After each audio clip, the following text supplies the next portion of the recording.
Emisión.net.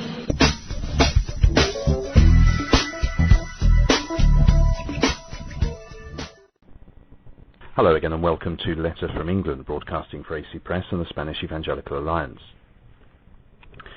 The issue of state funding for evangelical activities and organisations is hotting up.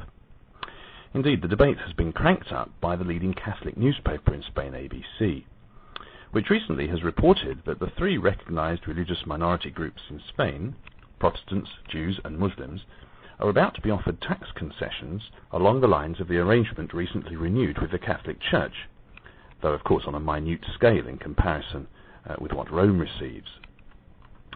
The newspaper quotes government sources and then later confirmation by religious leaders from the three groups, although the newspaper does recognise that sharp internal disagreements exist, at least in two of the religious groups. The newspaper alleges that informal discussions with representatives of the three communities, in the case of Spanish Protestants that means the Federation of Evangelical Organizations, or FEDERE for short, are ongoing, and that the first official meeting is not far away.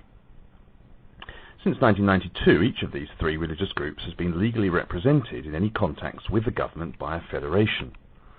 ABC says that members of these federations, quote, have already handed in financial reports to the Department of Religious Affairs and are asking to receive a percentage of tax back through the charity option on people's tax returns. And yet there are serious doubts within the evangelical community about receiving public funds in this way, as many agree with the Evangelical Alliance, which says that it perpetuates a bad system, while some within the Jewish community fear such a move could lead to a census to determine how many people in Spain actually claim to be Jewish. And after many years of complaining at the preferential treatment given to the Catholic Church, fiscally and in other ways, the recent increase awarded that institution by the government has led representative groups of both the Protestant and Islamic communities to call for an end to discrimination. Yet the change that they are now asking for is that they want money themselves, rather than an end to all state funding of religious activity, which would be the position of the Evangelical Alliance. As reported in an earlier bulletin, the FEDERE took the astonishing step of congratulating the government on its recent agreement with the Catholic Church, which will mean millions of euros more each year from the long-suffering Spanish taxpayer going to pay for the Catholic Church's upkeep. And yet the Federation of Evangelical Organizations claims that the new system is fairer, and has apparently lobbied the government to offer them, as well as the Jews and the Muslims, a similar arrangement. However, the Federation will have to ask their members, evangelical churches and organizations, what they think of it, and they are sure to be given a bumpy ride. The Federation has legal and political clout because of its special relationship with the government, and it exists for that very reason. Some of the money being offered by the government would come directly to the Federation, and there is more than a whiff of self-interest in the air. On the other hand, the Spanish Evangelical Alliance offers theological weight, though far less proportional representation within the evangelical community, and is severely critical of the rumoured agreement with the government. The Alliance believes religious institutions should refuse to accept money from the state and should finance themselves.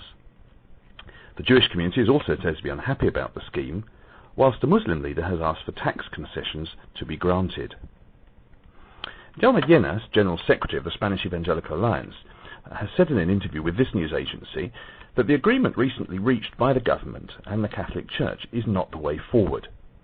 He says religious groups in a secular state should not be sustained by public funds. The ideal model is for each group to be maintained by its members. A state cannot act as sponsor or fundraiser. We must aspire to that. We've come from a history of funding, a pact known as Constantinianism. In other ways, this model is disappearing, but it needs to go in the religious sphere as well.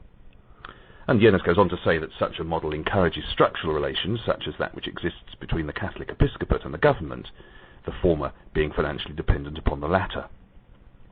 However, the Evangelical Alliance is in favour of state funding for general interest projects, such as social work done through a parachurch group. The Alliance is concerned, though, that evangelical aid agencies are not discriminated against in this regard simply for being religious entities. Yenas believes the recently inaugurated Pluralism and Coexistence Trust, which supervises the state funding of Protestant, Jewish and Muslim social and cultural projects, is a worthy attempt to compensate for centuries of discrimination, and yet it should not go on forever. Once the injustice, the historical injustice, has been dealt with, such funding should be withdrawn, perhaps bit by bit. Then any funding for evangelicals should come through the local churches, who, Yenas says, are the ones doing the real work. From the perspective that the local church, at the coalface of ministry, is the real motor of the church, Yenas concludes that the best way of supporting its work is to help those who give their money to their churches. And this includes the tax concessions which exist on church offerings, whereby taxpayers can claim back part of the money they've given to recognized charities such as evangelical churches. In conclusion, it seems that the debate over money is only going to increase as more money is being offered, and one is tempted to suspect that the issue is being driven actually by hard cash rather than by biblical principles.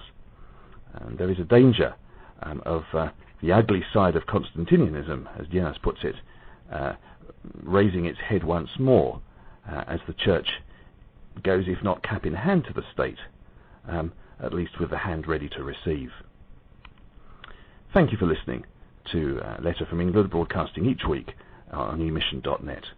Goodbye for now.